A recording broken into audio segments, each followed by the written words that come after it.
Babat Tanah Leluhur. Kali ini dalam episode yang ketiga dengan judul Rahasia Bukit Tengkorak. Naskah disusun oleh Ala Sunar. Ide cerita Cece Suhyar. Teknik dan montase Yadi Enos. Musik oleh Hari Sabar. Dengan sutradara Thomas Age.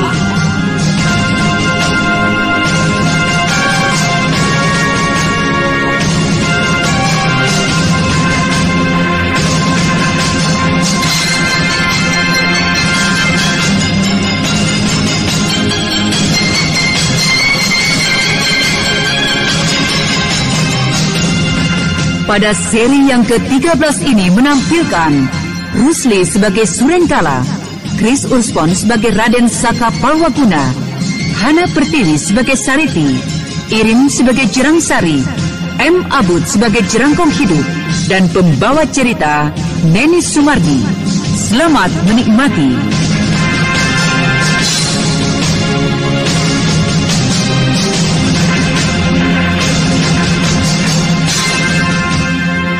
Pada kisah yang lalu, Raden Saka Palwaguna, tanpa ia kehendaki, telah terlibat perkelahian dengan Surengkala, salah seorang tokoh perkumpulan pengemis tongkat merah. Bahkan Surengkala telah mengeluarkan golok andalannya.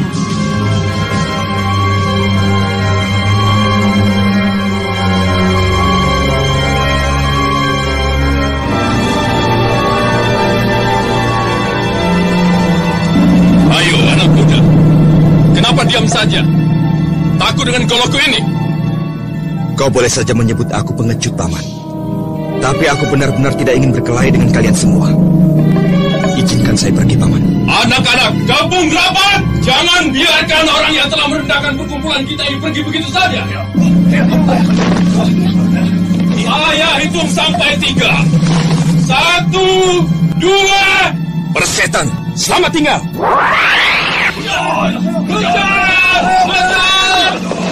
Tunggu! Kakang Sureng, hentikan! Kakang Saka, tunggu! Adik Sariti, lama aku mencarimu. Kakang mau beramai-ramai mengeroyok Kakang Saka Pawa, anggota Ning Sewu. Ning Sewu, anak muda itu? Ya, dia Kakang Saka dari Ning Sewu. Kalau saja ayah tahu kalian memusuhi dia. Tapi aku tadi tidak tahu, adik Sariti. Sungguh. Ya sudah, aku akan kejar Kakang Saka. Aku ada perlu sama dia. Saya pergi, Kakang Sureng.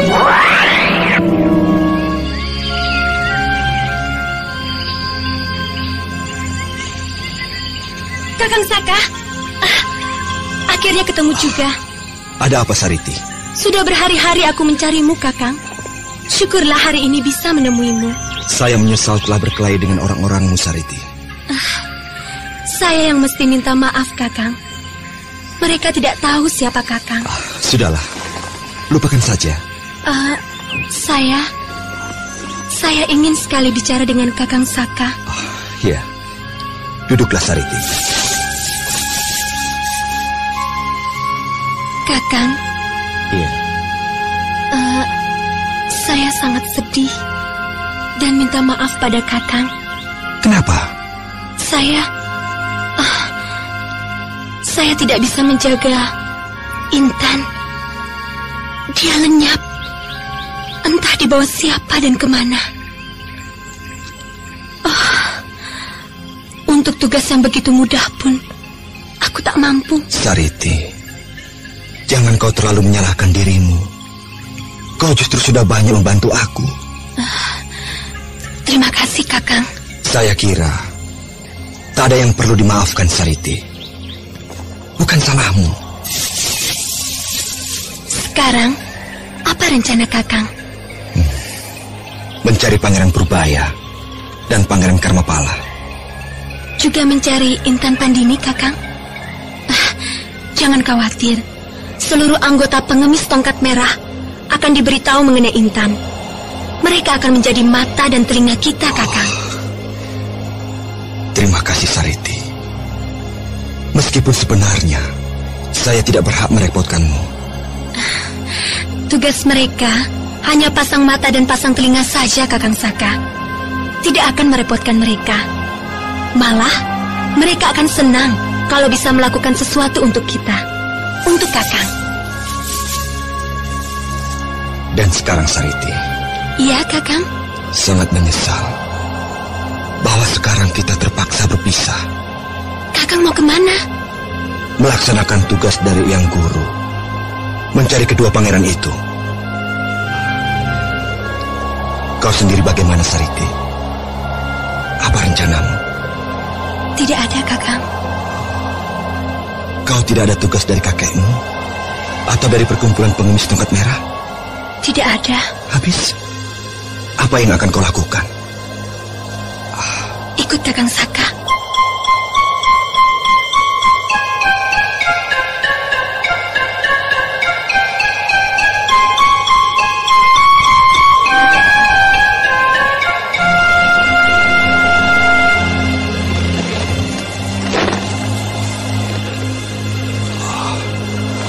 Mengapa, Kakang?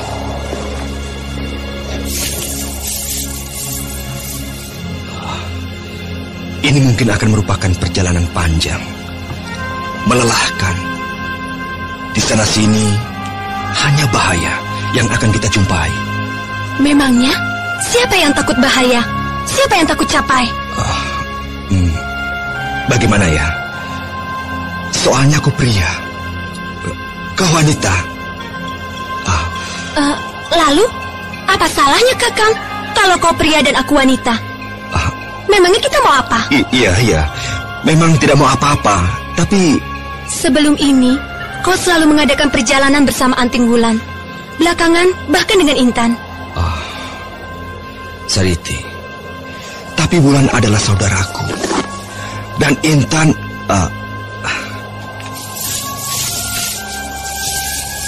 Apa salahnya berdua-dua begini? Kita tidak akan melakukan yang bukan-bukan.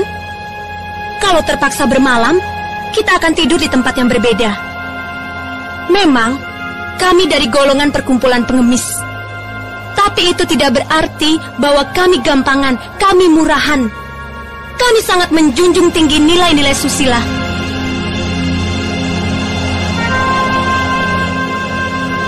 Wah. Saya sama sekali tidak sampai sejauh itu, Sariti. Aku tahu. Apa yang kau tahu? Kakang Saka malu berjalan bersama Sariti. Karena Sariti seorang pengemis. Sariti, mengapa kau berprasangka buruk seperti itu? Kau yang berprasangka buruk terhadapku. Aku yang jelek ini, yang tidak layak berjalan bersama seorang pendekar Ning Sewu. Baiklah, selamat tinggal. Sariti, tunggu!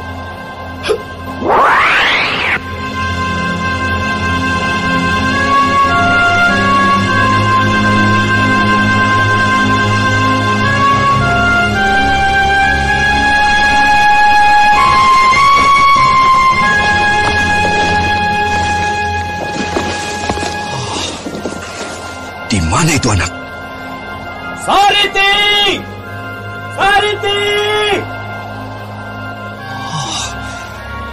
Begitu cepat lenyap.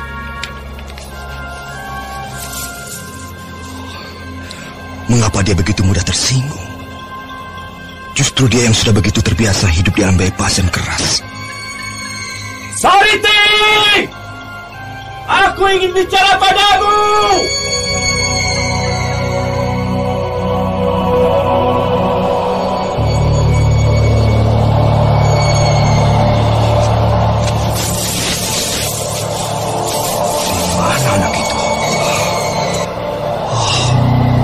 Sesungguhnya anak itu begitu manis dan memikat.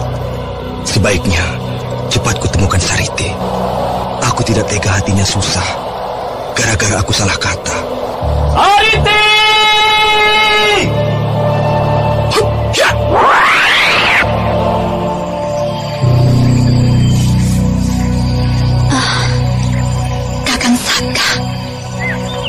Kakang Saka. Ternyata ia tidak memandangku rendah. Malah, ia bilang, aku begitu memikat. Kakang Saka, aku akan membuat kejutan untuknya. Kau kau akan melihat Sariti yang lain, Kakang Saka.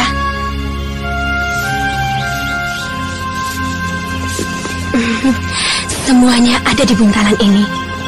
Baju yang lebih bagus, sedikit perangkat untuk sekedar mempercantik diri. Sekarang akan aku lepaskan pakaian kerjaku sebagai pengemis.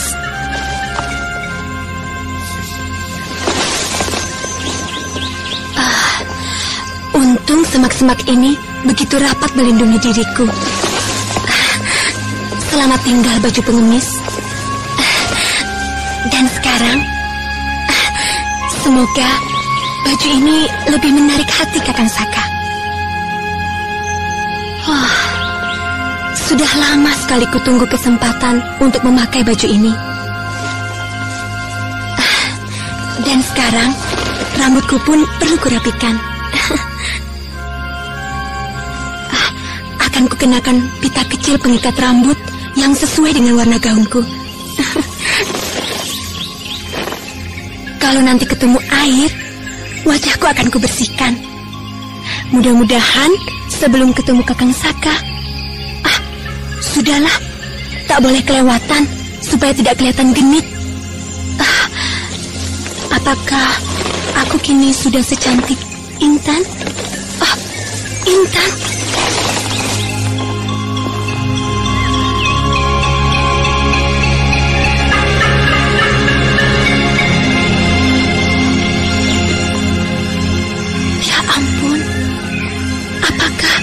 Aku sudah begitu jahat, sehingga dalam hati berharap semoga Intan tidak tertolong.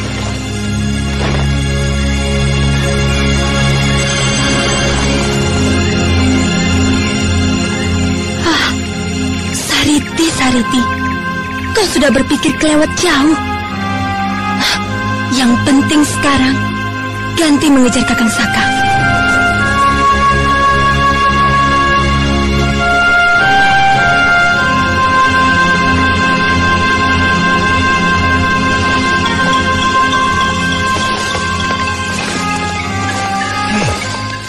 Di depan itu, di bawah pohon itu ada seorang wanita duduk sendiri.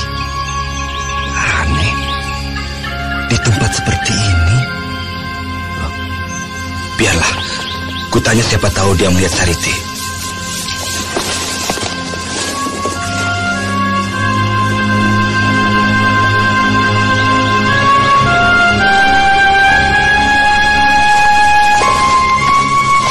Maaf, saya mengganggu. Barangkali Anda melihat seorang wanita berpakaian pengemis. Pengemis berpakaian kotor dan hina? Memang agak kotor, tapi sama sekali tidak hina. Kalau tidak hina, mengapa kau menghinanya? Menghinanya? Hei, kau. Apa kau?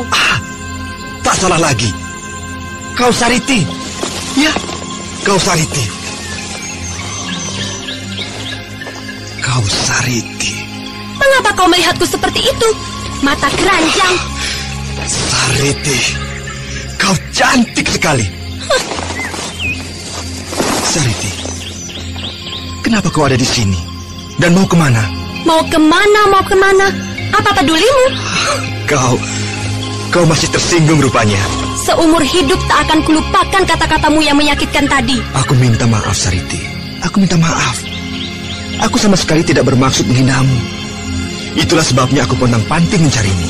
Mau apa kalau sudah ketemu? Mau minta maaf padamu, Sariti. Maafkan aku. Baik, kumaafkan. Kau bilang kumaafkan. Mulutmu yang mengatakan, tetapi hatimu tidak. Sejak kapan kau tahu isi hatiku segala? Sudahlah. Marilah kita jalan bersama-sama. Perjalananmu akan panjang, melelahkan, penuh bahaya. Mana mungkin Sariti bisa mengikutinya? Oh, sakit hati rupanya. Lagi pula tidak layak, kan? Seorang pendekar yang tersohor dan gagah berjalan bersama seorang pengemis. Jadi kau tidak mau jalan-jalan sama saya? Kau tadi yang keberatan, bukan aku. Baiklah, saya tidak keberatan. Itulah sebabnya saya mencarimu. Kecuali kalau... Kalau apa? Saya baru ingat. Hari ini kau ketemu dengan seorang pria gagah yang sangat menaruh hati padamu. Siapa? Saya tahu persis itu dari cara dia memandangmu, menegurmu, Dan keterkejutannya begitu melihatmu. Siapa? Jangan-jangan sekarang kau mempercantik diri untuk menemui dia. Jangan ngaco. Ayo, katakan, siapa orangnya? Kakang Surengsaru. Siapa lagi? Ngawur. Kok ngawur? Katakan ngawur.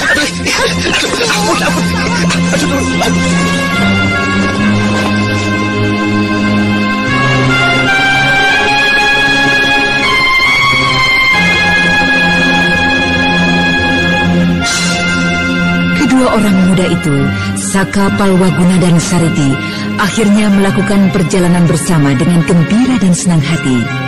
Ya, kesedihan hati Saka Palwaguna karena ditinggalkan oleh Intan Pandini sedikit demi sedikit mulai terhibur oleh kebersamaannya dengan Sariti.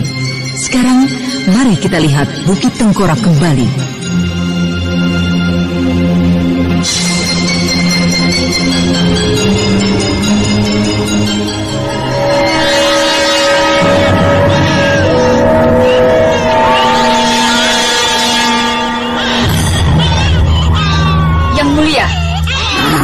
Sari, kau datang. Datang Musi Jampi. Tidak, Yang Mulia. Tempat Dewi Jampi kosong. Dia telah entah kemana. Barat si Jampi. Jadi kau ke sana tanpa mendapatkan ramuan pemantik raga. Ramuan itu ada, Yang Mulia. Oh, jadi kau bawa ramuan itu sekarang? Benar, Yang Mulia. Ramuan pematek raga yang ia tempatkan pada anyaman daun kelapa kering dan sebuah surat. Surat? Ya, surat dari Dewi Jampi untuk Yang Mulia. Semuanya ada dalam kantong ini, Yang Mulia. Ini, Yang Mulia.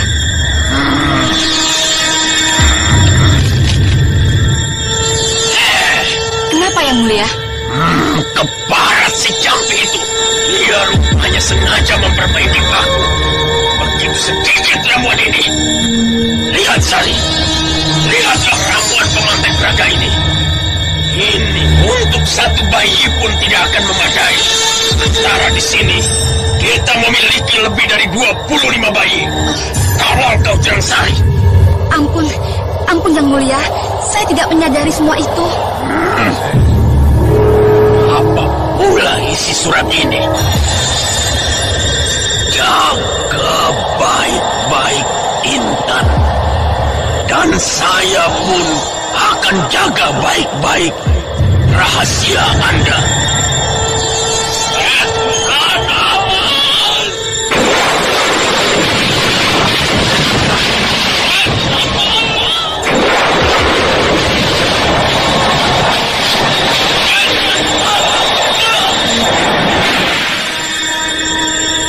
Belum pernah Jerangkung hidup semarah ini. Ia merasa dipermainkan oleh Dewi Jampi. Dan kemarahan itu ia salurkan dengan melempar-lemparkan pukulan geledeknya sehingga memekakan telinga seluruh penghuni Bukit Tengkorak. Keparat kau Jampi, kau berani mengancam aku, lalu kau kabur entah kemana. Awas, kalau ketemu tidak pernah akan kuampuni lagi kau.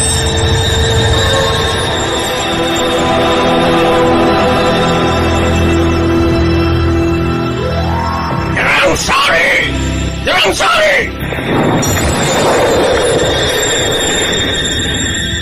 Saya menghadap Yang Mulia. Lihat apa yang aku bawa ini. Siapakah mereka, Tuanku? Kau membawa kemana aku? Ini adalah istanaku, bocah. Sial, aku jadi seperti ini adalah karena kau Purbaya. Yang satu menendang, sementara yang lain diam saja. Karena manusia sial ini sudah mulai menyadari siapa dirinya dan siapa diriku. Bukan begitu, kunyuk? Hei, monyet, jangan diam saja kalau aku ini menanya kamu. Ayo jawab. Diam saja. Mulutmu tidak bisa mengatakan sesuatu. Siapa dua orang anak ini, Yang Mulia? Sepasang anak harimau, Sari. Sepasang anak harimau. Hanya ada satu harimau, Kek. Akulah harimaunya. Anak yang satunya ini anak kambing saja. Betul tidak? Diam lagi. Baik. Aku akan membuatnya terpaksa bicara lagi. Kunyuk, awas, kelak pembalasanku. Balas sekarang kau berani. Rupanya yang satu ini sudah cukup lihai Yang Mulia. Dari caranya melemparkan anak itu begitu cepat dan begitu indah. Dalam waktu singkat dia telah digembleng oleh sekaligus aku sendiri dan musuhku, si gila Mamangkuraya itu. Jangan sembarangan menghina kakekku. Namanya Mamangkuraya. Kalau aku mau sebut dia si gila Mamangkuraya, kau mau apa? Aku akan balaskan kematian kakekku. Bocah ini cucu Mamangkuraya Yang Mulia. Kakeknya jelek, cucunya juga jelek. Purbaya, kau telah menjadi muridku. Tahu? Tidak lagi sekarang. Apa? Setelah tahu siapa kau sebenarnya, apalagi kau telah dengan curang memperhat diriku untuk membunuh kakekku. Aku tidak sudi lagi menjadi muridmu. Bocah keparat, aku sendiri yang akan menghukummu. Tahan, Sari. Purbaya, masih kuberi kesempatan kau untuk meminta ampun atas kata-katamu tadi. Tidak. Pikirkanlah baik-baik sebelum kau menyesal nanti. Tidak. Ingat, sekali aku menjatuhkan keputusan, tidak akan kucabut lagi. Tidak. Yang Mulia, anak lancang ini pantas dihukum. Bikin cacat saja, biar kapok. Kau, Dharmapala, hukum anak itu. Saya, apa kau tidak dengar Yang Mulia menyuruh kau menghukum dia? Dengan senang hati. Tapi Kau takut? takut sama maling kecil ini. Kalau begitu, cepat lakukan perintahku. Hukum si Purbaya. Baik. Iya. Bangun, hajar dia. Baik. Kerahkan semua kepandaianmu untuk menghajar musuh kecilmu ini. Masakan dengan anak gembel begitu saja kau kalah? Awas setan kecil, ajian kincir metu akan menghancurkanmu.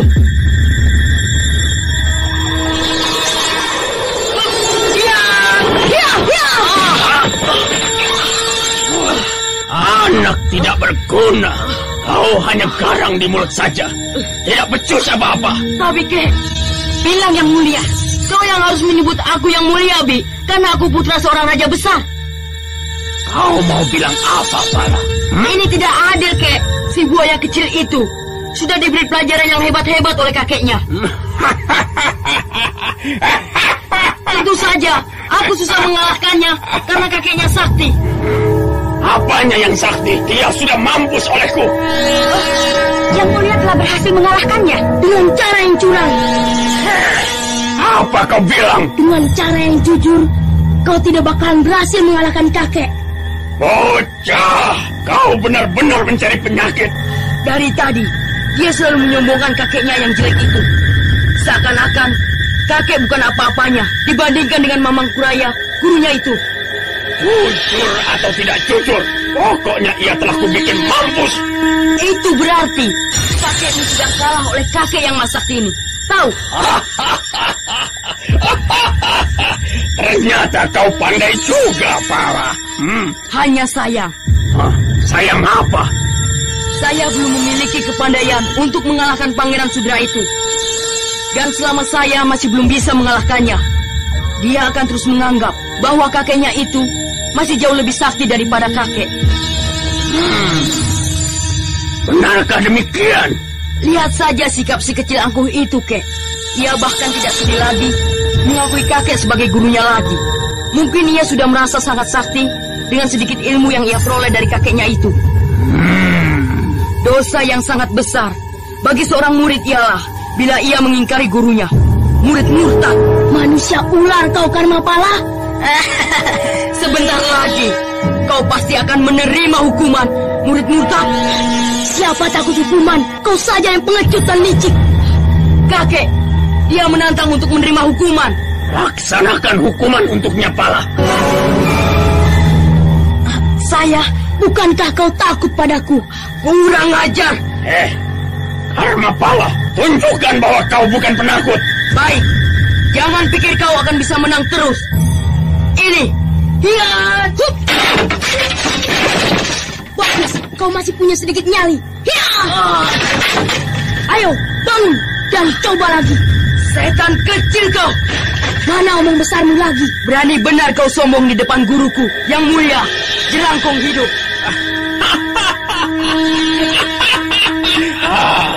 Sejak kapan kau merasa menjadi muridku, cacing kecil? Mulai hari ini, Guru. Begitu aku mulai melawan cucu dari Mamang Kuraya, begitu pula aku menjadi murid Guru. Karena monyet kecil itu dalam hatinya menganggap ia telah mengalahkanku sebagai murid Guru. Apa kau benar-benar menganggapku begitu, bocah? Tidakkah kau merasa dihasut oleh ular yang bernama Karmapala ini? Kalau kau mengataiku ular, dengan sendirinya kau mengatai yang mulia guruku ini sebagai ular pula. Benar-benar keterlaluan kau, Purbaya. Tidak tahu diuntung. Bahkan kau telah berani menolak aku sebagai gurumu. Mungkin dia merasa bahwa yang mulia masih terlalu kecil dibanding dengan kakeknya yang maha sakti itu. Karmapala, lihatlah itu.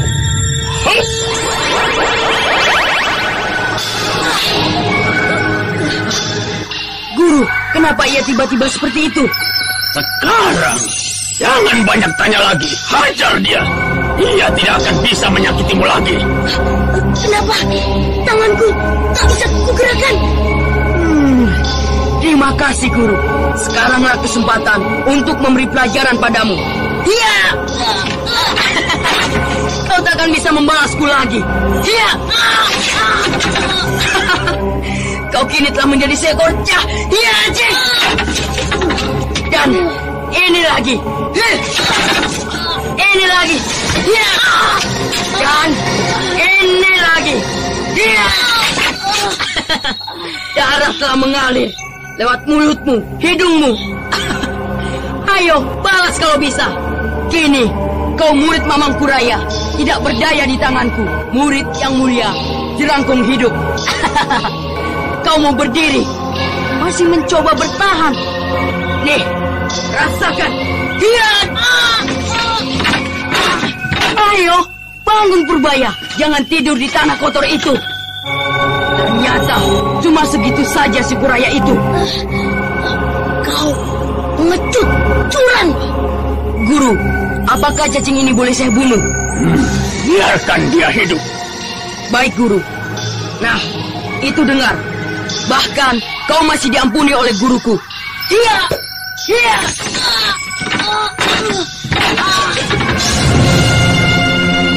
Dengan sangat biadab dan buas, Pangeran Purbaya yang telah dibuat tak berdaya oleh Jerangkong Hidup itu disiksa habis-habisan oleh Karmapala. Kemudian dalam keadaan pingsan, Purbaya yang malang itu dilempar ke dalam penjara bawah tanah di Bukit Tengkorak.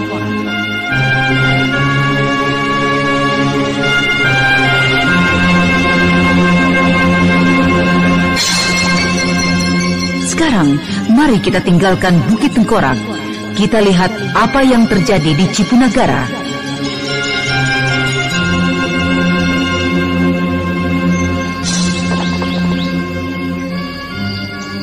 Ya, ya, hup, ya, ya, ya, hup. Geser kanan. Ya, ya, ya, hup. Putar badan ke kiri. Hempas balik. Ya. Hebat, hebat. Teteh hebat.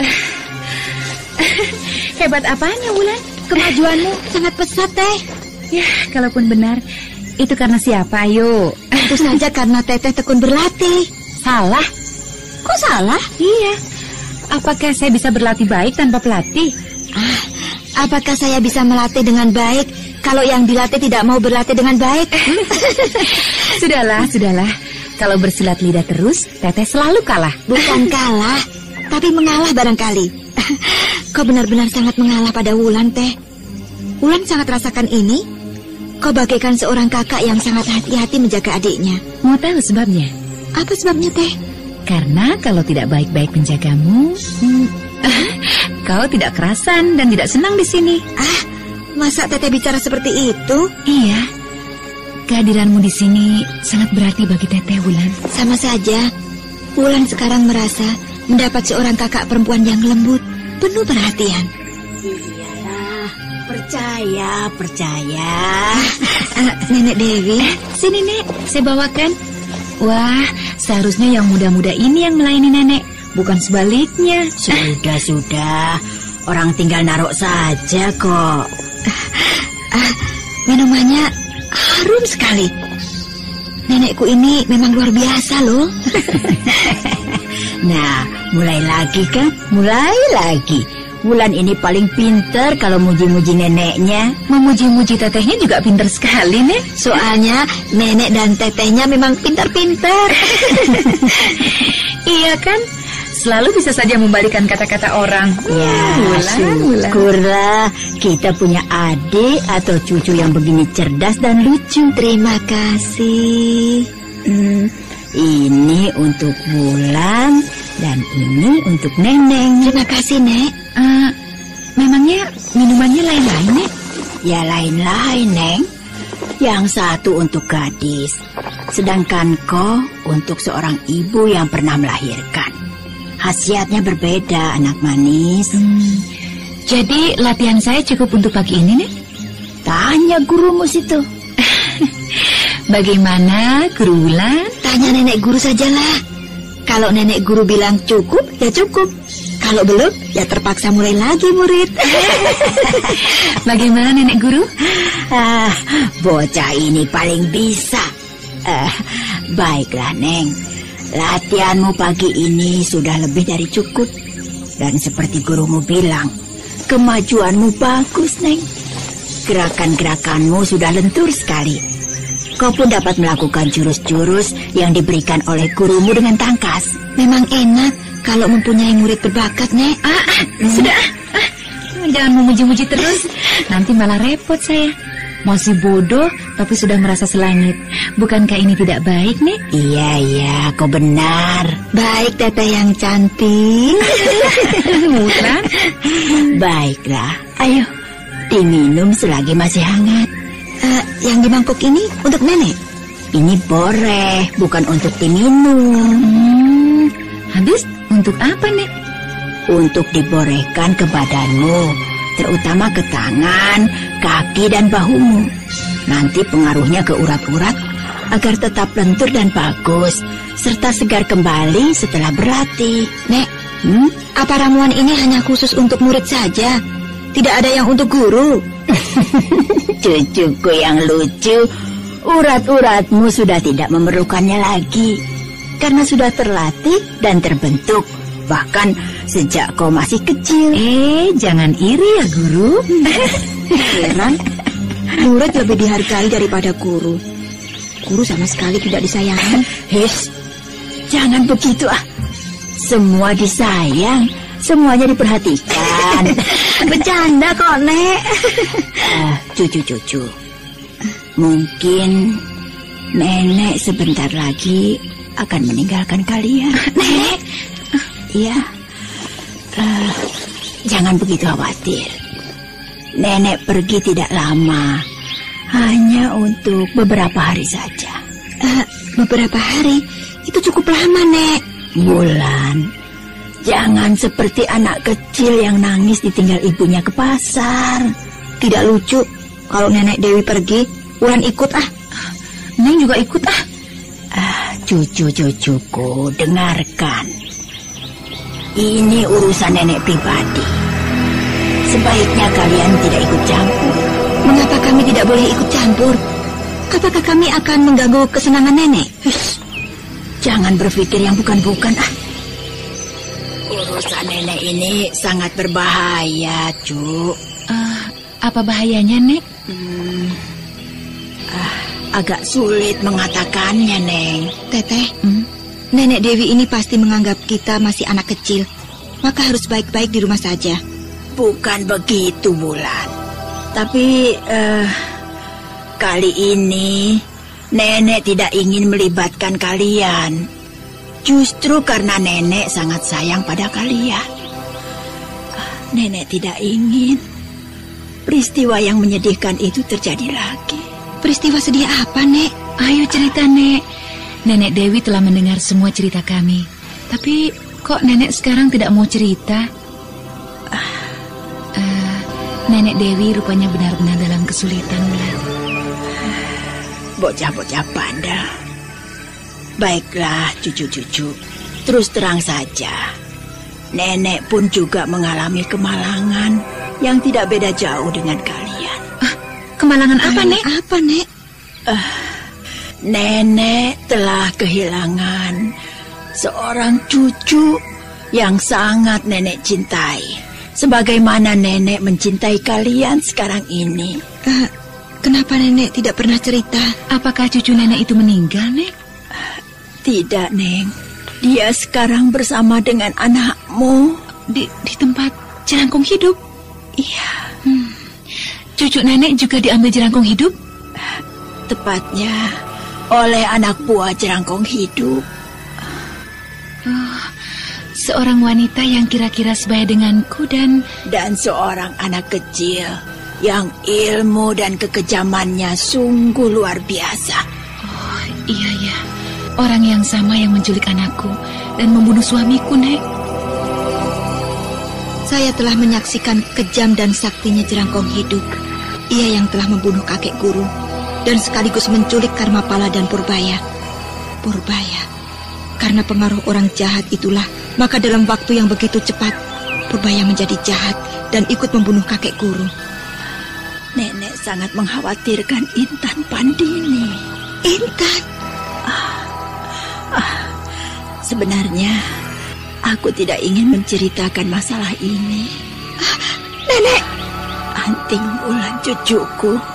Waktu itu, secara tak sengaja aku lihat seorang gadis tergeletak dengan leher hampir putus, ditunggui seorang gadis pengemis bertongkat merah. Sariti. Aku pancing gadis pengemis itu agar menjauhi Intan. Lalu kucuri dan kularikan Intan. Dan selama berhari-hari, aku mencoba menyelamatkan jiwanya. Nenek berhasil. Yang Maha Kuasa masih bermurah hati pada Intan.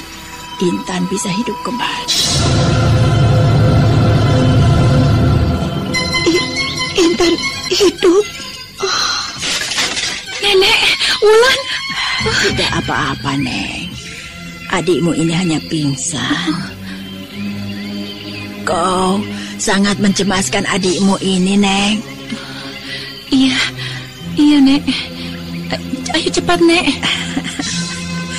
Betapa mengharukan dan indahnya hubungan kalian berdua yang sudah melebihi hubungan saudara kandung. Iya, cepat, Nek. Tolonglah Wulan, Nek. Sabar, cucuku. Nenek juga sangat sayang padanya. Seperti kau.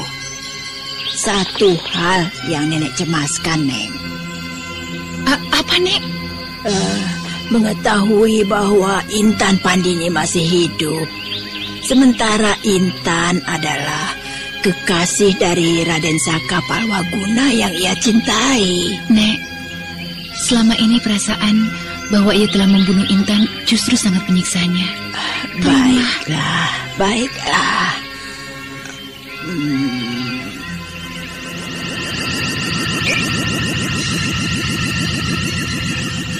Ya.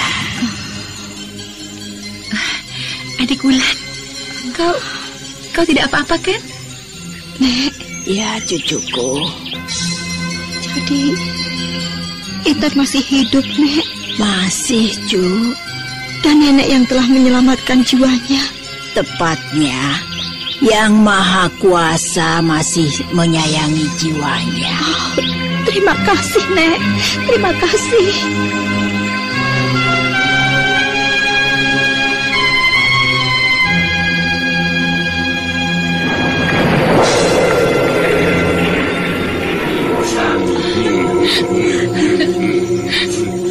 Kakek. Bukan main. Dasar wanita yang masih gadis menangis, yang ibu-ibu menangis Bahkan nenek-nenekku ikut-ikutan menangis pula. Namanya juga perempuan, Kakang. Kakek, sudah lama tidak kelihatan. Kemana saja, Kek? Setiap orang mempunyai kewajiban hidup masing-masing seperti yang telah ditetapkan oleh Yang Maha Kuasa. Tugas kita semua untuk melaksanakan dan memenuhi tugas itu. Seperti tugas Nenek Dewi sekarang untuk pengasuh kalian berdua. Juga Intan bila saatnya nanti bisa berkumpul. Selamat tinggal, salam. Kakek! Bukan! Masih ada yang mau ditanyakan. Kakek ternyata belum pergi. Kakek jangan pergi dulu, Kek. Iya, Kek. Aku tidak ingin mengganggu kalian. Sebentar lagi kalian akan tangis-tangisan lagi. Kakek, memangnya kita anak-anak kecil yang cengeng. Kakang, bagaimana keadaan Intan? Kang! Kek, kakek!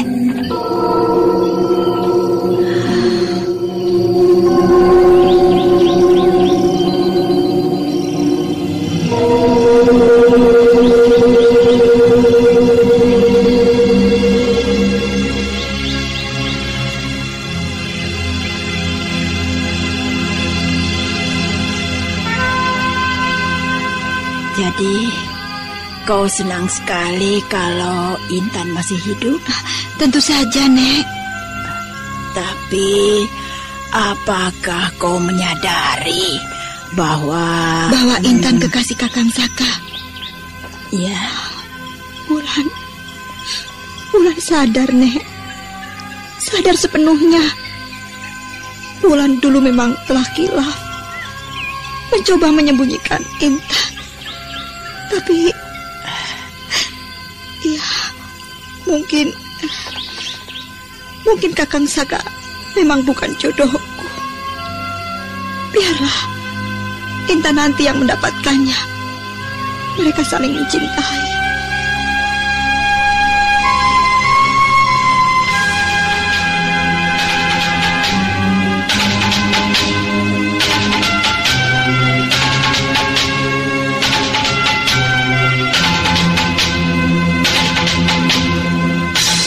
Kita tinggalkan sejenak Cipunagara dan mari kita lihat apa yang terjadi di Bukit Tengkorak.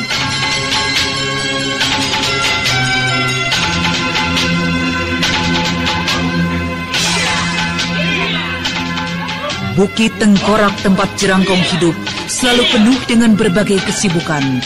Latihan-latihan setiap hari berjalan dengan teratur.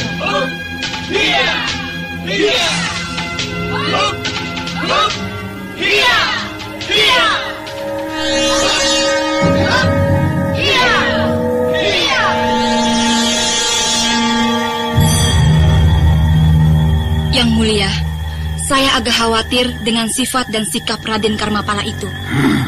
Kenapa? Dia mempunyai sifat yang sangat licik, Yang Mulia. Aku tahu, Sari. Aku tahu. Kelihatannya Yang Mulia terlalu memanjakan dia. Dia adalah putra Mahaprabu Galuh. Dia merupakan jalan untuk ke istana Prabu Sana. Bayangkan, kerajaan paling besar saat ini. Dan Raden Karmapala akan menjadi kaki tangan kita. Apakah dia bisa dipercaya, Yang Mulia? Kalau dia macam-macam, semudah menjentikan jari tangan ini untuk membinasakannya. Baiklah kalau begitu, Yang Mulia. Aku bisa mengerti kekhawatiranmu, Sari. Dan bersama Purbaya, aku juga ingin memancing Wanayasa dan murid-muridnya. Wanayasa murid Mamangkuraya itu, Yang Mulia? Iya. Selama mereka masih hidup, mereka akan menjadi pengganggu rencana-rencana besarku. Kalau gurunya yang sakti itu dengan mudah dapat Yang Mulia bunuh, apalah artinya mereka? Kalau mereka sampai bersatu, akan merepotkan kita juga, Sari. Kalau begitu, basmi mereka sebelum bersatu, Yang Mulia. Itulah yang aku pikirkan, Sari. Satu saat kita pasti akan dapat bertemu dengan mereka. Karena aku yakin mereka pasti akan terus mencari aku yang telah membawa kedua pangeran itu. Kalau begitu, mengapa tidak bertindak sejak sekarang, Yang Mulia? Apa maksudmu? Kita sebarkan orang-orang khusus kita untuk membasmi mereka satu demi satu, Yang Mulia, secepatnya. Iya, gagasan yang bagus. Kita belum hanguskan markas-markas atau perguruan-perguruan aliran putih, kecuali yang mau bergabung dengan kita di bawah panji Bukit Tengkorak. Luar biasa. Ayo, segera panggil semua murid-murid terpercaya kita, termasuk si Giringga sana. Bukit Tengkorak akan segera menggetarkan tanah Pasundan.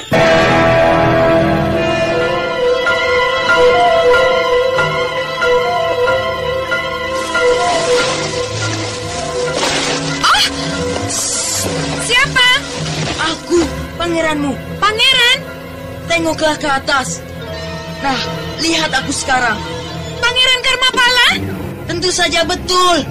Loncatlah ke atas sini. Di atas dahan ini. Cukup lapang dan nyaman untuk kita berdua.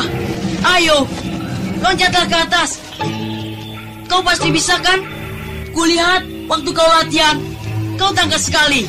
Ayo, cepat naik sini. Tidak, terima kasih. Kau menolak perintah junjunganmu. Junjunganku? Hanya Yang Mulia Jerangkong Hidup. Wah, Jerangkong Hidup seperti itu menjadi junjunganmu. Kalau saja Yang Mulia mendengar kelancanganmu itu. Kau mau mengadu ya? Sudahlah, aku masih ada urusan. Tunggu. Hup.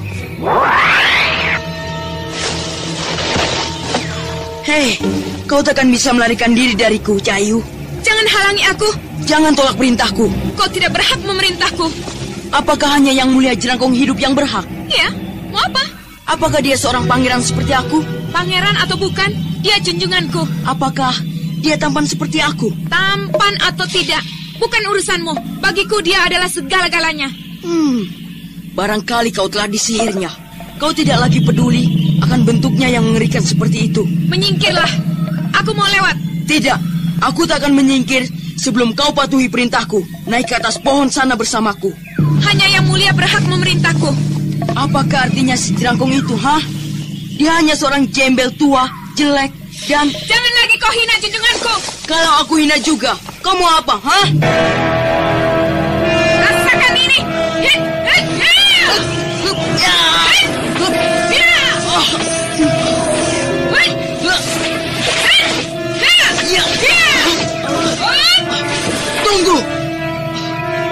Tunggu apa lagi? Masakan kau akan bersikap pengecut dengan terus menyerangku dalam keadaan seperti ini? Itu kamu murid kesayangan Jerangkong Hidup. Baik, ku tunggu sampai kau bersiap. Bocah ini terlalu ganas juga. Jurus-jurusnya berbahaya.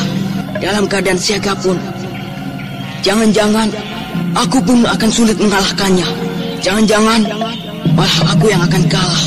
Alangkah malunya. Tidak bisa bangun lagi. Kurang ajar. Rasakan pembalasanku nanti. Hanya segitukah nyalimu? Di telapak tanganku terasa lunak. Pasir campur debu.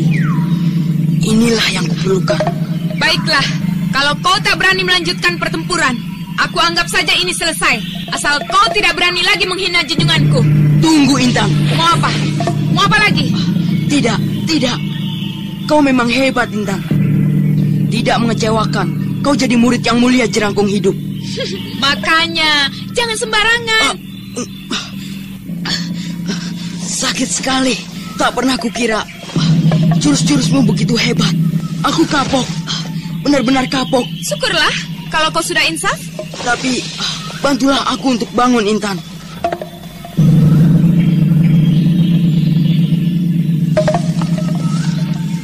Tariklah tangan kiriku ini. Dengan demikian, aku bisa bangun. Baiklah. Mari ku tolong. Ya!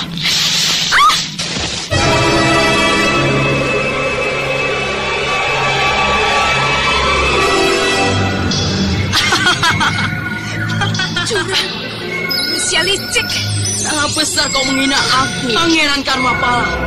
Sekarang, Rasakan pembalasanku. Iya. Lihatlah, si jerangkung jelek gurumu tidak bisa menolongmu. Iya, iya, iya.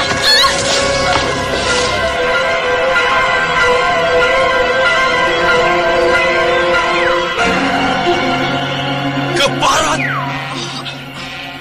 Bocah, curang, liar. Siapakah kau? Apa urusanmu, Pendeta Gundul? Bocah, lancang mulutmu. Dengan berani mengumpat guruku, kau berhak mendapat hukuman mati dariku. Hei, tunggu. Kau bilang kau murid jerangkung hidup? Iya, dan aku akan memecahkan kepalamu karena kau telah menghina guru junjunganku. Aku juga murid jerangkung hidup. Kita saudara seperguruan. Kalaupun kau murid Bukit Tengkorak juga, pasti kau murid yang murtad. Salah besar. Aku justru murid kesayangan. Murid kesayangan? Karena aku adalah putra raja besar di tanah Pasundan ini. Namaku Pangeran Karmapala. Pangeran Karmapala. Nah, setelah kau mendengar nama besarku, cepat berlutut minta ampun dan segera pergi dari sini.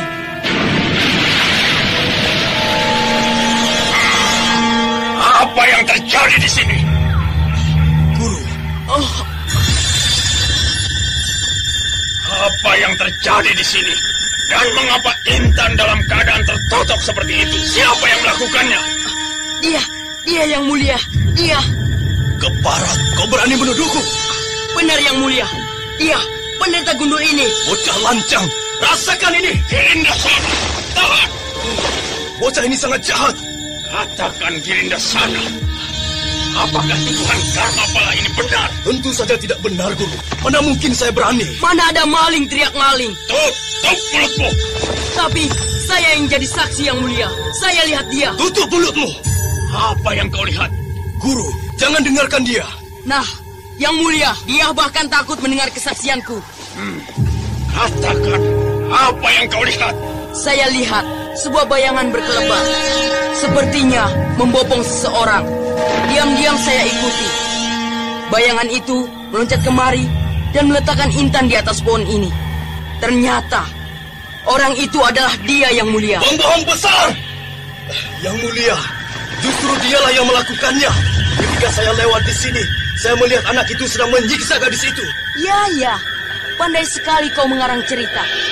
Tentu saja kau lebih berpengalaman. Guru. Iya. Mau membumbui ceritanya lagi dia. Kau diam juga. Jadi kalau menurutmu, siapa yang membawa Intan kemari? Pendeta Gundul ini yang mulia. Menurutmu bagaimana, Girindasana? Saya berani sumpah, Guru. Saya tidak melakukan itu. Saya juga berani sumpah. Keduanya berani sumpah tidak melakukan. Sumpah mana yang benar? Mengapa tidak ditanyai saja gadis yang menjadi korban ini yang mulia? Gagasan yang bagus. Tentu saja setelah totokan-totokannya dibebaskan. Apa pendapatmu, Karmapala? Tentu. Biar saya saja yang membebaskan totokannya. Awas! Bocah gila! Apa yang kau lakukan itu? Lihat yang mulia. Dan kau Pendeta Gundul. Ujung senjata ampuku ini lekat-lekat menempel ke ulu hati Intan. Sedikit ku gerakan tanganku, nyawa Intan takkan tertolong lagi. Awas Karmapala. Sedikit saja Intan mengalami cedera, ku hancur rematkan tubuhmu. Yang mulia jangan khawatir. Aku pun sangat sayang akan keselamatannya. Kecuali apa? Kecuali bila keselamatanku sendiri terancam di sini. Apa maksudmu? Biarkan aku keluar dari sini dengan aman untuk kembali ke istana orang tuaku. Karmapala, kau belum banyak menuntut ilmu di sini. Apakah aku akan selamat setelah kejadian ini? Aku tahu betapa sayangmu pada Intan ini. Tidak, takkan mungkin aku selamat di sini. Baiklah, kalau kau mau pulang, pulanglah. Dengan membawa Intan. Kau gila. Nah, kau ingin Intan selamat. Intan juga sekaligus akan menjadi jaminan agar aku selamat keluar dari sini. Manusia busuk. Jangan khawatir, Jerangkong Hidup. Aku tahu kau punya cita-cita besar. Aku pun juga punya cita-cita besar. Kenapa kita tidak bekerja sama saja? Katakan, apa rencanamu? Aku adalah putra mahkota kedua. Aku ingin menjadi putra mahkota pertama. Akulah nanti yang akan menjadi raja, bukan saudara tuaku. Kau mengerti maksudku? Kau membutuhkan bantuanku. Dengan imbalan yang bisa kita bicarakan nanti, Jerangkong Hidup. Kedudukan, kehormatan, dan harta. Sekarang apa yang kau perlukan?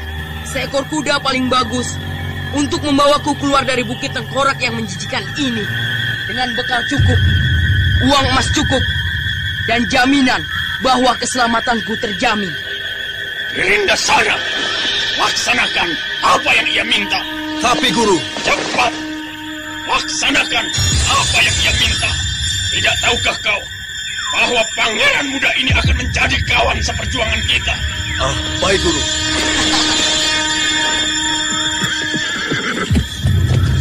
Kuda ini sangat bagus. Luar biasa bagusnya. Aku tak akan melupakan ini, Jerangkong Hidup.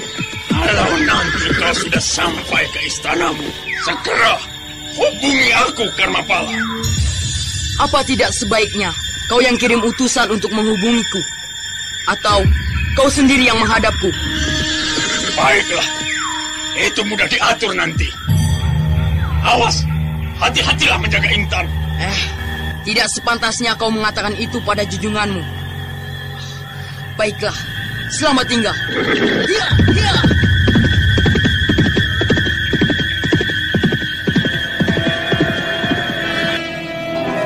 Yang Mulia, kau kira aku sebodoh itu, Girindasana? Mana mungkin ia bisa keluar dari Bukit Tengkorak ini? Jadi Guru tidak akan membiarkan bangsat cilik itu pergi begitu saja? Tangkap dia kembali, Girindasana. Titah Guru akan saya jalankan dengan sebaik-baiknya. Ingat, jangan sampai terjadi sesuatu pun pada Intan Pandini. Akan saya jaga dia sebagaimana saya menjaga nyawa saya sendiri, Guru. Baik, bila perlu, ajak Terangsari atau adik seperguruanmu yang lain untuk membantu. Baik, Guru.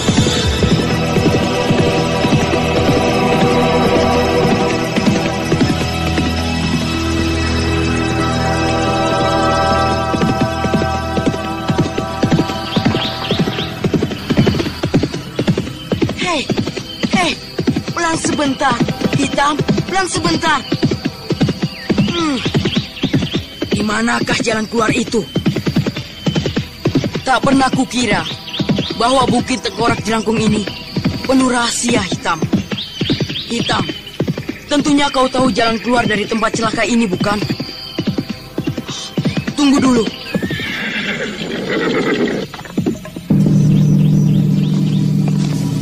Kalau tidak salah, jalan keluar itu ditutupin semak-semak. Mungkin semak-semak ini.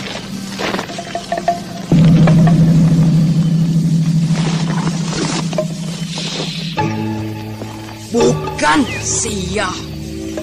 Entah sudah berapa lama aku berputar-putar. Untung aku membawa setelah Intan. Kalau tidak, alangkah menjemukan. Maaf, Intan.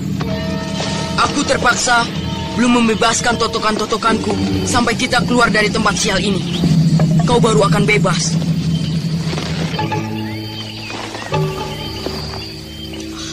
Ayo kita jalan lagi, Hitam.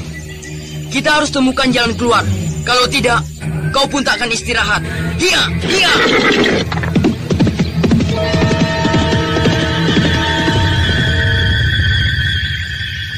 Bocah itu mulai kebingungan, Kakang. Bocah ingusan yang agaknya besar. Kapan kita mulai menangkapnya, Kakang? Apakah senjata berbahaya itu masih di tangannya? Tadi kulihat masih dipegang di tangan kirinya. Sudah tidak menempel lagi di tubuh Intan. Tapi sewaktu-waktu masih tetap berbahaya. Kalau saja tidak mengingat keselamatan gadis itu, sudah kuhancurkan kepala anak gila itu. Kalau Intan itu sampai celaka, kita yang harus bertanggung jawab, Kakang Girinda. Begitu cintanya kah Guru pada gadis itu? Asal kau tahu saja, selendang lila itu sudah diberikan kepadanya. Sudahlah, ayo kita bayangi lagi. Aku tetap di sebelah kiri, Kakang. Kakang di sebelah kanan. Hup!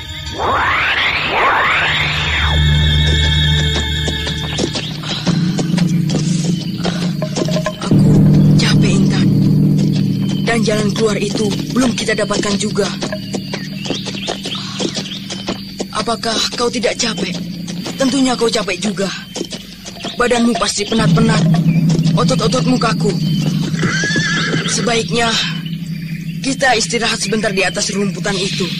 Sambil kau boleh melurus-luruskan punggungmu. Ketika Karmapala sedang turun dari kudanya dan senjatanya ia selipkan di pinggangnya, serta-merta 2 buah bayangan berkelebat.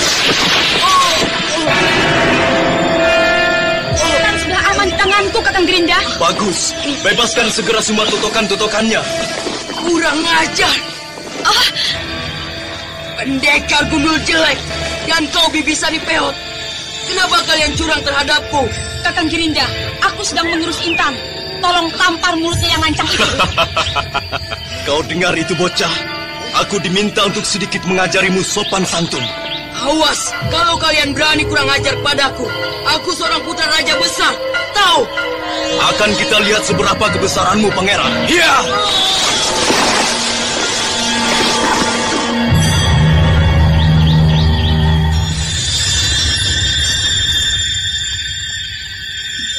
Kau tidak apa-apa, Intan?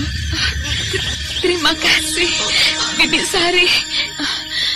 Anak itu benar-benar iblis. Bagaimana? Enak terjun di atas semak berduri seperti itu? Awas kau gundul. Rasakan pembalasanku. Belum cerah juga. Iya!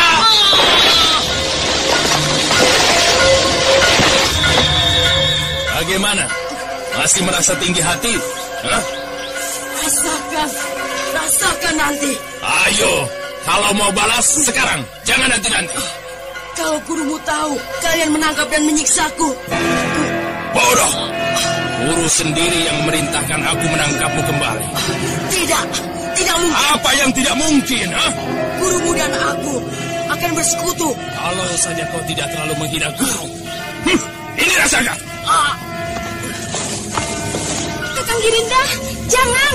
Apa kau mencegahku, Sari? Jangan sampai bocah ini mampus, Kakang.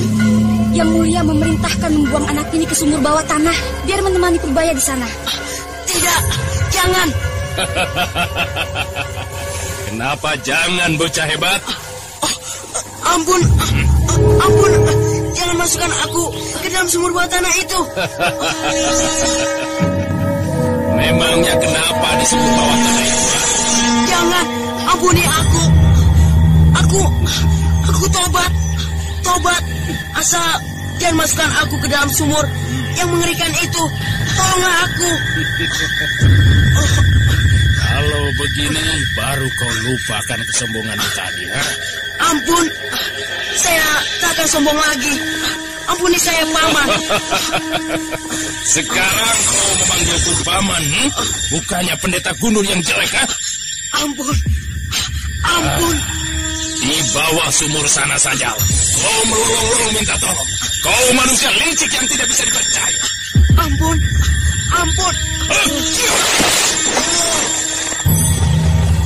Kau lihat, Sari, dasar ular beludak. Mukanya melolong-lolong minta tolong, tapi diam-diam dia cabut senjata untuk menusukku. Cepat lemparkan dia ke dalam sumur yang mengerikan itu, Kakang. Mari.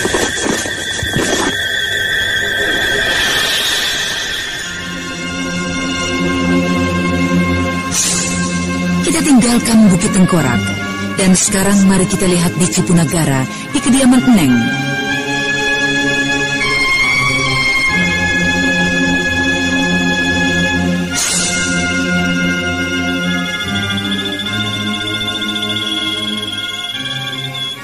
Wulan, apa yang akan kita lakukan sekarang? Apakah kita harus berdiam diri dan berlatih terus-menerus? Kita akan menyerbu ke Bukit Tengkorak. Aku harus segera membebaskan Raden Karmapala dan Raden Purbaya. Kita bertiga? Ya, kita bertiga. Atau kalau Teteh takut, Teteh tinggal saja di sini. Enak saja, aku ikut, Wulan. Bocah-bocah ini bicara ngawur saja. Kau pikir sarang jerangkong hidup itu seperti apa? Menyeramkan. Masuknya saja sulit, keluar lebih sulit lagi. Nenek Dewi sudah tahu tempatnya? Sudah. jauhkan dari sini, Nek. Bila ilmu lari cepatmu sudah memadai, setengah hari akan sampai. Aku tak akan bisa lari seperti kalian. Jangan khawatir, Teteh. Ku tak akan kita tinggalkan. Kalau begitu, ayo kita berangkat. Aku ingin sekali ketemu anakku, Wulan. Hus, jangan omong kosong. 10 kali kita bertiga juga masih belum mampu menggempur Jerangkong hidup. Habis, kita biarkan saja orang-orang yang kita sayangi tersiksa di sana, Nek. Paling tidak kita akan berusaha, Nek. Berusaha secara ngawur begitu, sama juga bunuh diri. Wulan? Iya, Nek. Kau tahu di mana eyangmu Wanayasa saat ini berada? Tidak, Nek. Siapa lagi yang dapat kita ajak bekerja sama untuk menyerbu Bukit Tengkorak? Sayang sekali, kami semua berpisah ke arah yang berbeda. Akan tetapi, untuk menemukannya, kita dapat meminta bantuan perguruan Tongkat Merah.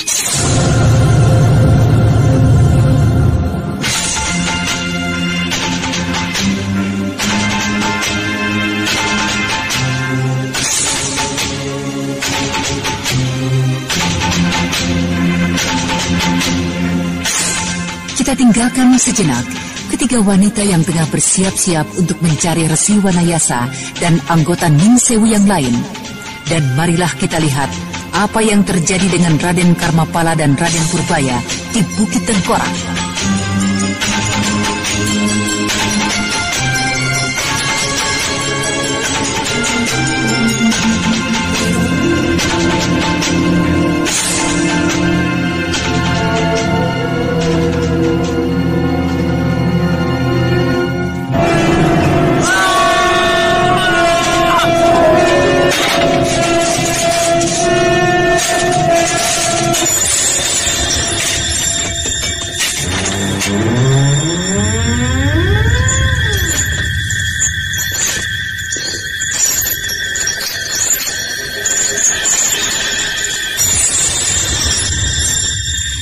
Sebuah penjara bawah tanah seumur hidup yang gelap dan pengap. Dan siapapun yang masuk ke situ tak akan pernah keluar tanpa pertolongan penguasa Bukit Tengkorak.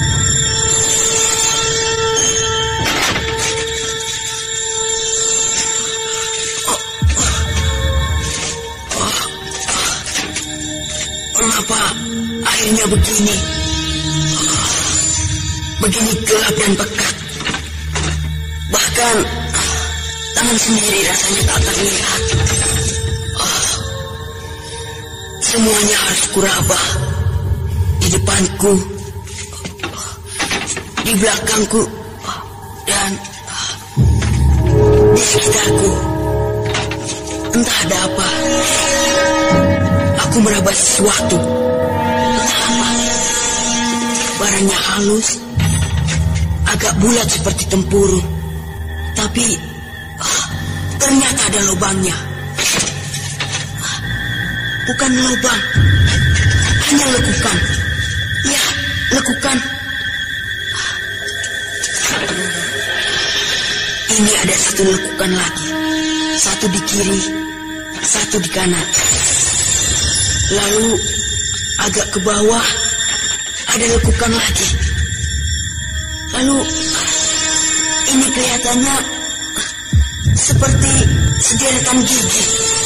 Tengkorak. Harus merayap menjauhi tempat ini.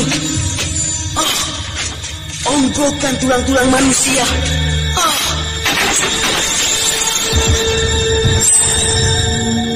Saking takutnya berada di dalam penjara bawah tanah yang mengerikan itu, Karmapala jatuh pingsan. Ketika akhirnya dia siuman kembali, matanya kini sudah mulai terbiasa dengan kegelapan. Dan yang pertama-tama dilihatnya adalah onggokan tulang, kerangka maupun tengkorak manusia-manusia yang berserakan di situ. Pelan-pelan, Karmapala bangkit dan berusaha menjauhi tempat itu. Pokoknya, jauh dari tempat mengerikan ini. Meskipun harus merangkak dan meraba-raba. Apa tadi?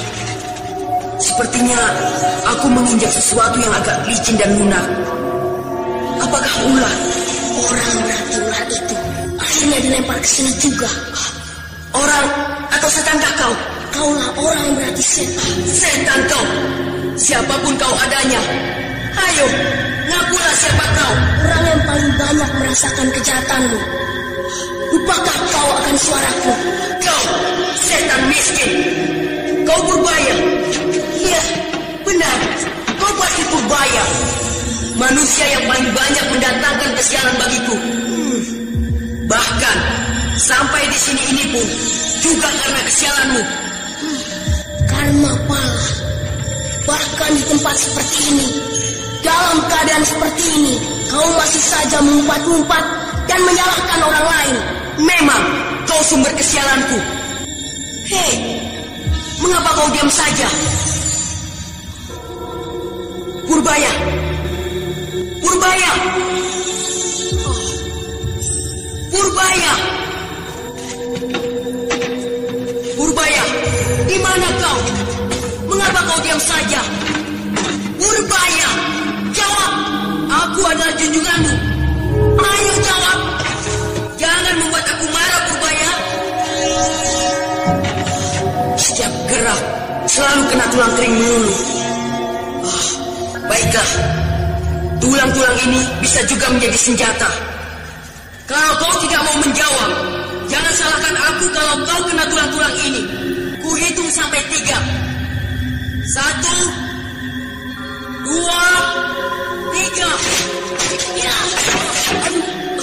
Kurang ajar. Ya. Kaulah itu Purbaya. Awas, ku bunuh kau. Ya. Ya. Kurang ajar. Karma pala, begitu mudahnya aku memukuli kepalamu. Bahkan lebih dari itu kalau aku mau. Gembel busuk, awas nanti. Kalau kau tidak kekang mulutmu yang busuk itu, kupukuli terus kepalamu. Kalau nanti aku sudah naik tahta kerajaan. Mengapa kau berkhayal yang bukan-bukan? Mengapa kau tidak mau menghayati kenyataan dirimu yang sekarang ini? Entah ada harapan keluar atau tidak. Kau yang sama sekali tidak ada harapan. Tapi aku, Jelangkung hidup pasti mengeluarkanku. Jelangkung hidup sayang padaku. Kalau dia sayang padamu, tak mungkin dia melemparkanmu ke sini. Dasar pangeran miskin, pangeran Sudra. Karma pala, jangan sekali-sekali kau ucapkan kata-kata itu, supaya tidak timbul keinginanku untuk membalasmu. Siapa takut pembalasanmu? Benar-benar tak tahu diuntung. Siapa yang tak tahu diuntung? Kau pangeran melarat, gembel, jelek. Karma pala, kuperingatkan yang terakhir kalinya. Mana mungkin kau berani membalas dendam padaku? Kau sadar benar, kau berhadapan dengan aku, sang putra mahkota. Sementara kau sendiri,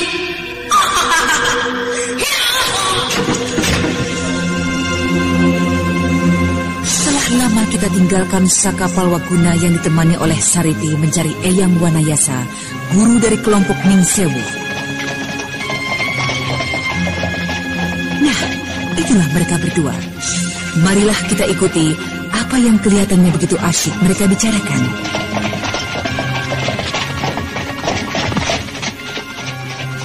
Sebenarnya, menurut kesepakatan tempo hari, masih ada beberapa bulan purnama lagi, baru kami berkumpul bersama Eyang Wanayasa. Lalu, apakah tugas Kakang Saka sebelum ketemu beliau? Menyelidiki di mana adanya Bukit Tengkorak, dan terus memperdalam ilmu. Bukankah menurut perhitungan, kita ini sedang menuju arah Bukit Tengkorak, Kakang? Ya, begitulah. Menurut berbagai petunjuk yang kita dapatkan selama perjalanan ini. Lalu, kalau sudah sampai Bukit Tengkorak, apa yang akan Kakang lakukan? Merebut Pangeran Purbaya dan Pangeran Karmapala kembali? Kita dilarang bertindak sendiri-sendiri, Sariti. Terlalu berbahaya. Tugas kita hanya menyelidiki, terus segera kembali. Mengapa perlu menunggu begitu lama sebelum menyerbu Bukit Tengkorak, Kakang? Karena Eyang masih perlu mendalami ajian kincir metu tingkat tinggi itu. Kami semua juga perlu bersiap lebih matang. Jadi, dalam hal ini sebenarnya Kakang masih cukup punya waktu? Iya. Kalau begitu, Kakang, Iya. boleh saya usul? Tentu saja. Apa usulmu? Maukah Kakang saya ajak berbelok arah sebentar? Kemana? Ke Kota Lemah Abang, sebuah wilayah kecil yang arahnya tidak terlalu jauh dari tujuan kita. Kalau Kakang Saka mengizinkan dan mau, saya mau melihat keadaan perguruan tongkat merah di sana. Hitung-hitung sambil menyelam minum air. Begitu, Kakang. Iya, saya rasa ini akan menjadi selingan yang menarik. Kakang Saka mau? Tentu saja. Mengapa tidak? Kau sudah begitu banyak berjasa. Kakang jangan begitu. Begitu pula pimpinan perguruan tongkat merah telah banyak juga berjasa pada kami. Tugas kita memang saling membantu, Kakang. Bukankah kita sama-sama dari golongan putih? Benar, Sariti. Nah, sebaiknya kita percepat lari kuda kita, supaya kita bisa sampai ke kota kecil itu sebelum malam. Baik, ayo.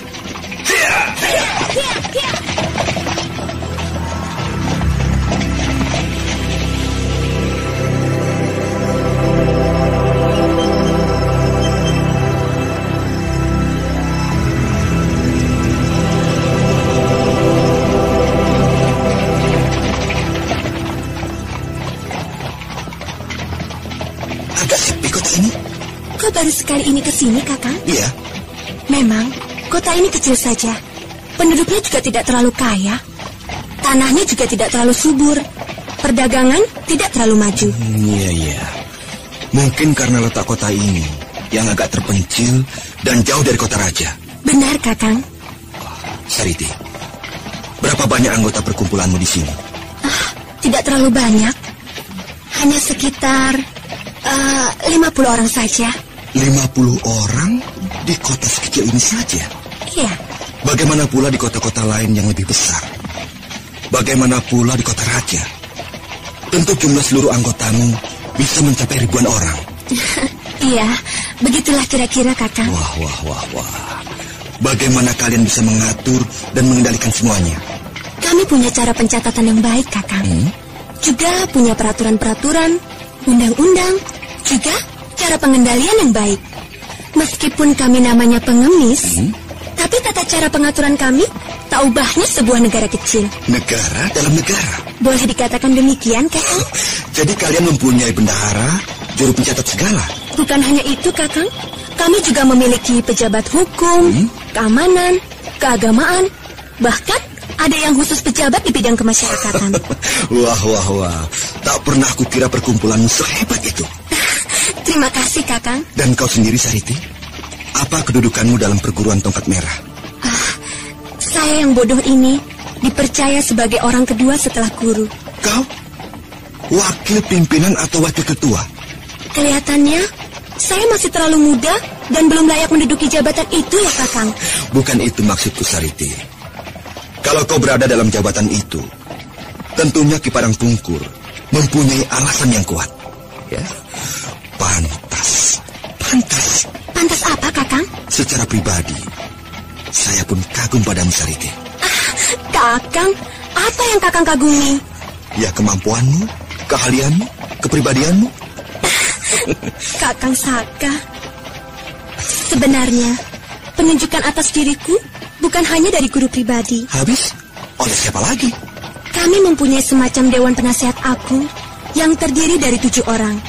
Rata-rata mereka sudah cukup umur dan bertahun-tahun mengabdikan dirinya pada perguruan. Ada apa, Sariti?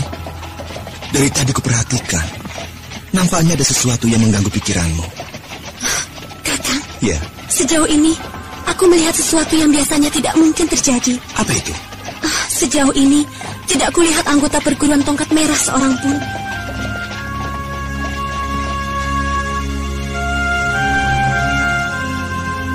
Apakah itu sesuatu yang luar biasa? Sangat luar biasa. Saya khawatir ada apa-apa dengan orang-orangku di sini, Kakang. Ya. Mari sama-sama kita selidiki, Sariti.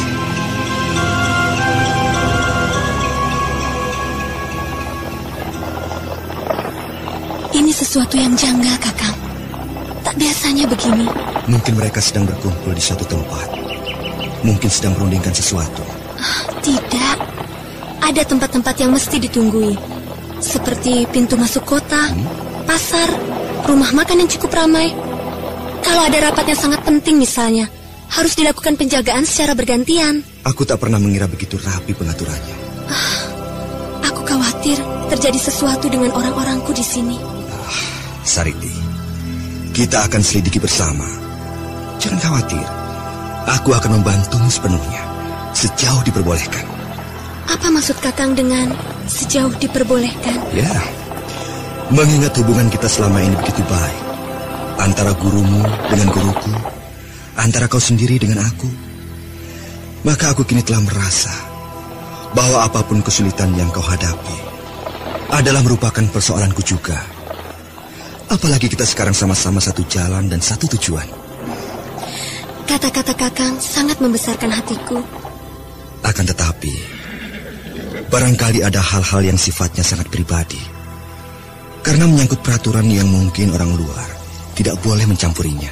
Untuk Kakang Saka, hal seperti itu tidak ada. Untuk perguruanku, Kakang Saka sudah kami anggap orang sendiri. Apalagi bagi saya pribadi, Kakang Saka adalah... Adalah apa, Sariti? Kakang Saka adalah... ayo Kakang, kita harus cepat-cepat. Hiya!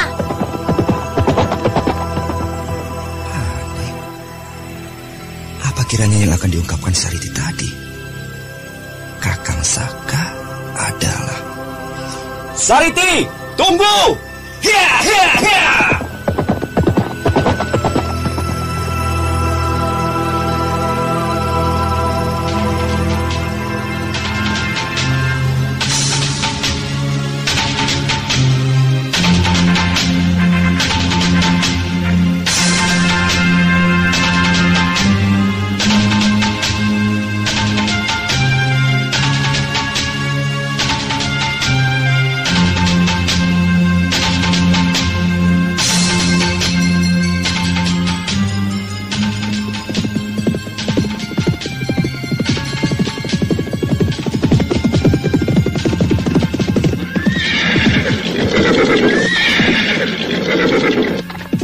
Berhenti di sini? Hari sudah hampir malam, Kakang. Sebaiknya kita beristirahat di rumah penginapan ini. Tapi... Ayo, Kakang, turunlah dari kudamu. Kau tak akan memasuki kamarmu dengan naik kuda, bukan? Sariti, kau sungguh-sungguh? Sungguh-sungguh apa, Kakang? Menginap di penginapan ini. Memangnya kenapa? Ya, kau lihatlah di sana. Perempuan-perempuan itu. Memangnya kenapa dengan perempuan-perempuan itu, Kakang? Jangan keras-keras. Mereka kelihatannya perempuan nakal. Tahu dari mana, Kakang? Dari dandanannya, gerak-geriknya. Kakang Saka rupanya sudah pengalaman ya? Sembarangan. Cuma bercanda, Kakang. Yuk, turunlah dari kudamu. Kenapa, Kakang? Kenapa kita tidak tidur di alam bebas saja, seperti biasanya? Beratapkan bintang-bintang di langit, berselimutkan angin malam. Kakang, di hutan atau di perjalanan yang jauh dari kota, kita boleh begitu. Tapi di kota seperti ini, kenapa kita tidak boleh memanfaatkan kemudahan yang ada? Bisa beristirahat lebih nyaman, bisa membersihkan badan. Yuk. Tapi, Mengapa Kakang Saka keberatan? Apakah penginapan ini kurang memadai? Atau... Bukan, sama sekali bukan karena itu. Habis karena apa, Kakang? Kalau Kakang ada alasan yang kuat, tentu saja saya akan menuruti Kakang. Sariti, bayarnya berapa? Bayar? Ya ampun, Sariti baru tahu. Pasti Kakang tidak membawa uang cukup. Iya. Maafkan Kakang, Sariti. Kakang masa begitu? Mengapa masih sungkan-sungkan segala sih? Tandanya Kakang belum sungguh-sungguh menganggap saudara sama Sariti. Bukan begitu, Sariti. Bukan begitu bagaimana? Kakang, nih, Sariti cukup bekal untuk kita berdua. Jangan khawatir, Kakang. Kau ternyata kaya, Sariti. Tentu tadi Kakang pikir Sariti adalah seorang pengemis. Sama sekali tidak terlintas pikiran begitu, Sariti. Yang Kakang pikir, Kakang adalah laki-laki. Jadi sudah selayaknya lah kalau... Kakang yang bayar, begitu ya? Aturannya memang begitu, Sariti. Aturan siapa, Kakang? Aturan kebiasaan maksud Kakang. Itu kebiasaan terhadap dua orang lain, bukan dua orang yang sudah menganggap bersaudara. Ya, baiklah. Kau yang akan bayar. Nah, begitu. Di antara kita, jangan lagi sungkan-sungkan.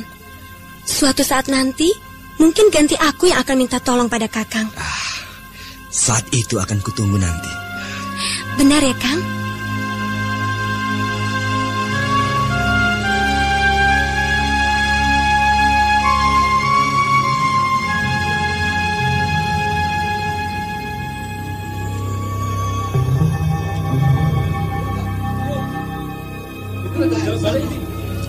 Tentu saja masih ada kamar, Tuan Muda dan Nyonya Muda. Apakah kudanya ada yang jaga? Ai. Tentu saja ada yang jaga. Tuan Muda yang tampan, kuda-kuda dijamin aman. Pokoknya kami sangat memperhatikan kepentingan Tuan dan Nyonya Muda. Baiklah, tolong kami minta 2 kamar. Yang berdampingan tentu saja. 2 kamar? Iya, 2 kamar. Yang berdampingan seperti kata Nona ini tadi. Kok 2 kamar?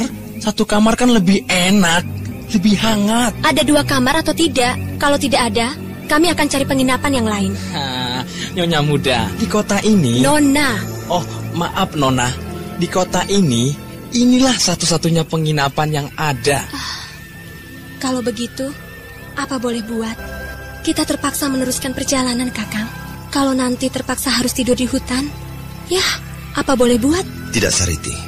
Kau kelihatan begitu capek. Kau perlu istirahat.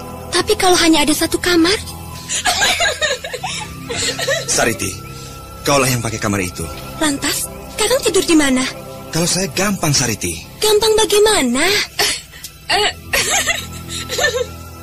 Di kamarku saja bisa. Saya kan lelaki, Sariti. Saya bisa tidur di mana saja. Di mana saja itu di mana coba? Misalnya di luar sana. Di bawah pohon yang rindang itu. Tidak lucu. Sama sekali tidak lucu. Sariti, tapi kau sangat memerlukannya. Tidak lucu. Titik. Jadi tidak ada kamar lain lagi? Bagaimana kalau saya usulkan jalan keluar yang baik, Nona? Misalnya dengan menambah 1 tempat tidur lagi. Di kamar yang sama? Tidak. Baiklah, Kakang. Ayo, kita teruskan perjalanan kita. Tunggu, Non. Hei, kamu. Maukah kamu kosongkan kamarmu untuk Tuan dan Nona ini barang? Berapa malam Nona dan Tuan akan menginap? Semalam saja. Barang 1 malam saja. Bisa tidak? Asal ada gantinya boleh. Baik, saya akan bayar. Berapa?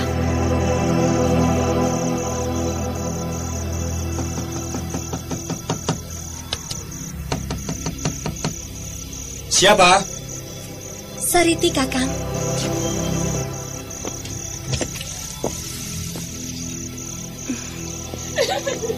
Saya ingin bicara, Kakang. Boleh masuk? Tentu. Mari.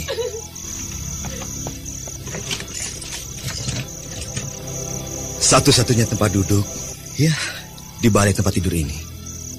Tidak apa, Kakang. Ini sudah lebih baik daripada tidur di hutan, bukan? Sariti,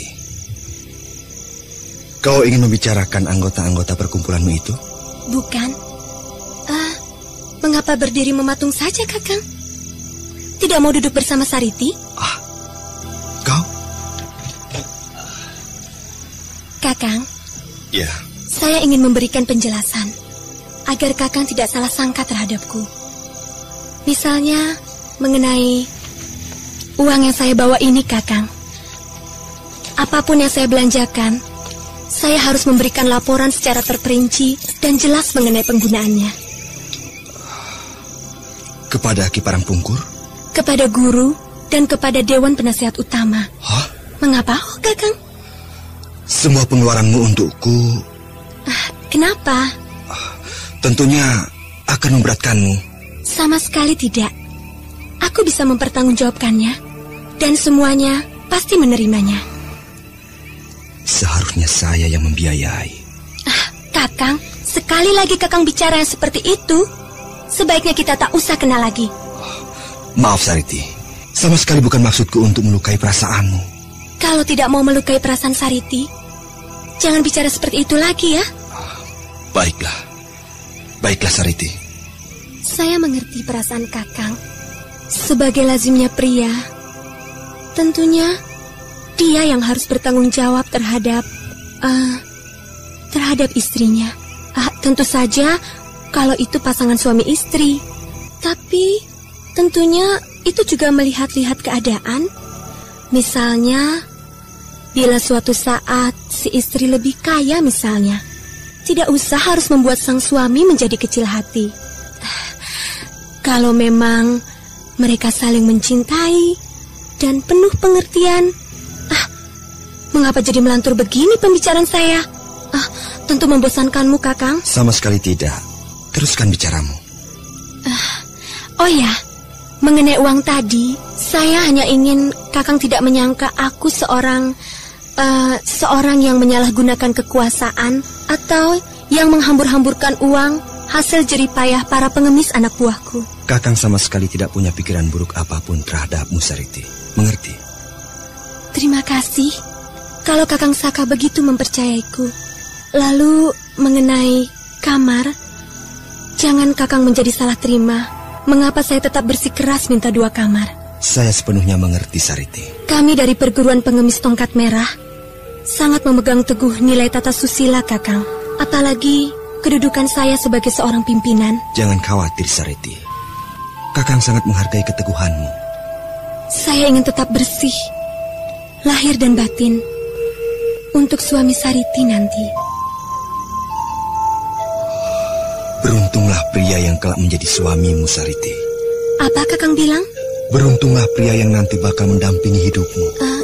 Kakang Saka berpendapat demikian? Iya. Kenapa begitu, Kakang?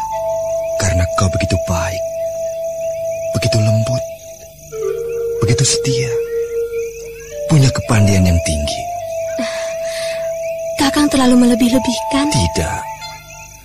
Kakang menyatakan pendapat ini setelah semakin mengenalmu, bukan? Kakang? Iya. Baik mana Sariti dengan Intan Pandini misalnya? Intan Pandini? Maafkan aku, Kakang. Pertanyaannya sangat bodoh. Tidak apa-apa, Sariti. Baiklah, ku jawab pertanyaanmu, Sariti. Kalian sama-sama baiknya. Meskipun tentu saja, ya, sebagaimana setiap pria itu pasti berbeda. Begitu juga pada wanita. Kau juga memiliki keistimewaan sendiri, Sariti. Terima kasih, Kakang. Bagaimana? Sariti, kau mau bilang apa? Tidak, Kakang dulu. Kau dulu? Kakang saya anggap lebih tua. Jadi, Kakanglah yang bicara dulu. Baiklah, nanti tak akan ada habis-habisnya. Sariti, Kakang tadi mau bertanya, kapan kau mau menyelidiki para anak buahmu? Maksud Kakang, tentu saja bersama Kakang. Besok pagi saja ya, Kakang. Malam ini saya sudah cukup capek. Saya ingin segera tidur. Tentu saja sesudah saya makan malam. Oh ya, bagaimana Kakang kalau sekarang saja kita makan malam? Setuju. Ya, saya memang sudah lapar. Oh, mengapa tidak bilang dari tadi? Ayo, bilang sungkan. Yang punya duit Sariti, begitu? Karena tadi belum lapar. Begitu kau ingatkan, ya makan. Kita makan di penginapan ini saja ya, Kakang? Tentu saja di ruang makan sana. Ya, terserah kamu saja. Kau yang atur. Hal-hal seperti ini bukankah wanita lebih pandai? Mudah-mudahan begitu, Kakang. Oh ya, satu hal lagi, Kakang. Bila nanti ada sesuatu yang mencurigakan atau bahaya, bagaimana cara kita saling memberitahu? Satu pemikiran yang bagus. Ada usul? Kita ketuk dinding bambu pembatas ruangan kita masing-masing ini 3 kali 3. Begini. Setuju.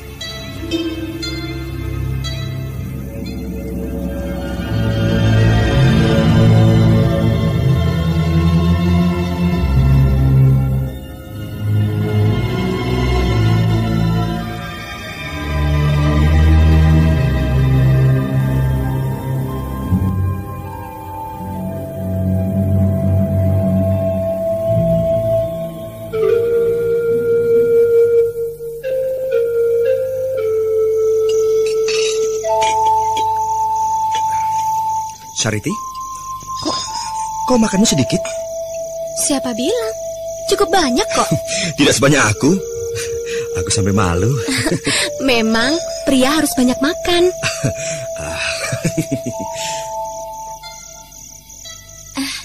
Ini Kang, ikan mas gorengnya.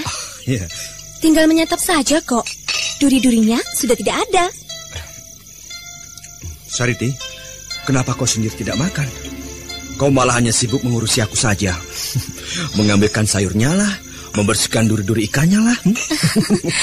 Aku senang sekali melakukannya untukmu, Kakang. Lebih senang lagi melihat Kakang senang memakannya. Seperti raja kecil saja aku ini. Dan aku akan senang sekali menjadi dayang-dayangmu, Kakang. Masakan kau hanya dayang-dayangku saja? Kaulah permaisuri, ha? Tidak. Kakang hanya bercanda kok. Kakang hanya bercanda, Sariti.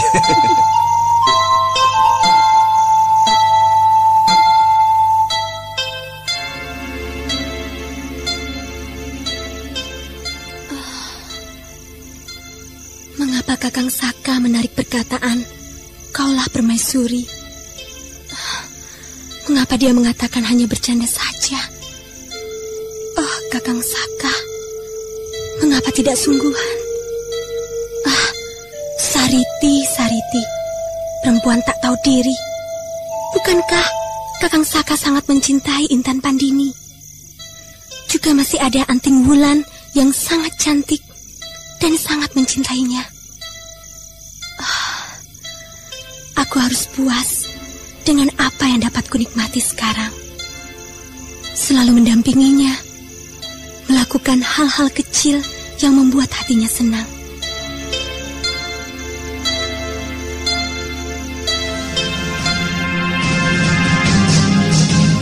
Bagaimanakah hubungan Saka Palwaguna dan Sariti ini selanjutnya? Akan tahukah Saka Palwaguna nanti bahwa sesungguhnya Sariti sangat mencintai dan mendambakan dirinya?